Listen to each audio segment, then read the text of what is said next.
Ja Morant has put the Grizzlies back in the spotlight, and now the team is handing him the bag. The young star agreeing to a 5-year extension worth up to $231 million with Memphis, the $193 million guaranteed. And then there's the reigning two-time league MVP Nikola Jokic. The Nuggets giving him the largest contract in NBA history, a 5-year, $270 million supermax extension. He is now secured for Denver for a total of 6 seasons for $303 million. So obviously 2 great players getting a bag. You'll have to see it. Courtney, I'm going to go to you first. Who do you think is more likely to win a title?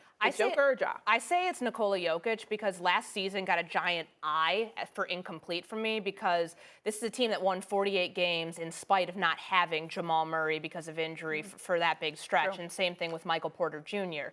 Now, we know that they need more than just those 2 to be able to get out of a first-round series, and the help that Nikola Jokic needs to receive, too, on the defensive end. Like, that, to me, was their number 1 priority that they talked about following the season, like when they bowed out against the Golden State Warriors. So I'd like to see all of those things come to fruition. I know they really only have, like, 1 roster spot right now. They have Kentavious Caldwell-Pope that they just recently brought in.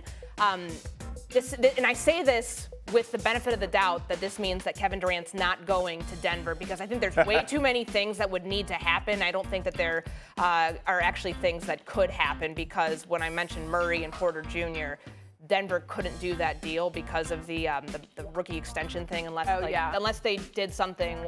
The Nets did something with, like, dumping Ben Simmons as well in that. So I say that with the roster as currently constructed, I think that Nikola Jokic has the best chance right now. Yeah, I love Nikola Jokic, and I love when I get in arguments with friends of mine, Joel Embiid's a better center, better MVP. I'm like, look, you need to take that somewhere else. Nikola Jokic earned the back-to-back MVPs, and Joel Embiid's just going to have to deal with that. That's just my opinion on that one. But I think Memphis is more likely to win the title first with Ja Morant, because you always learn lessons along the way. That's not to say that Denver hasn't learned a lesson. I still worry about Denver, Michael Porter Jr. When you have back injuries, that's always a concern with me. Jamal Murray's a beast, though. There's no doubt about that for the Denver Nuggets, what he's able to do to be a perfect complement to Nikola Jokic. But they got some kind of squad in Memphis where I like to call them Noah's Ark. They got 2 of everything. It doesn't matter if it's a point guard where you got Ja Morant, Tyus Jones. They re-signed him to back him up. Jaren Jackson Jr., I think, is going to be a really continued new age kind of center that can play inside and outside. You got Desmond Bane. You got Dylan Brooks. Taylor Jenkins is an outstanding coach, always has them well prepared, allows them to free flow a little bit. He reminds me so much of Micah Malone, what he does as coach of the Denver Nuggets. But Jokic is an animal in a good way. That Ja Morant guy is an animal of the 25th power. He is not going to back down from anybody. He's going to make those kind of tough plays. And I just think the way that he's able to have that killer instinct and lead his basketball team that's the dividing line for me. Who's going to win the title first between Ja Morant and Nikola Jokic in Denver? To your point on that, with the head coach who knows how to make sure that his superstar can stay healthy. Like, I think this is honestly a toss-up. You could pick either one of these. And, you know, the Memphis Grizzlies have put the Golden State Warriors on notice in the West that they're going to be around for a while. The reason they're going to be around for a while is because that team knows how to manage Ja Morant, who, you know, we've talked about this. I think he's the bounciest player in the NBA for a reason. Keep him healthy.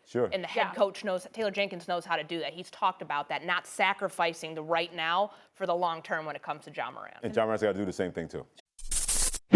Thanks for watching ESPN on YouTube. For live streaming, sports, and premium content, subscribe to ESPN+.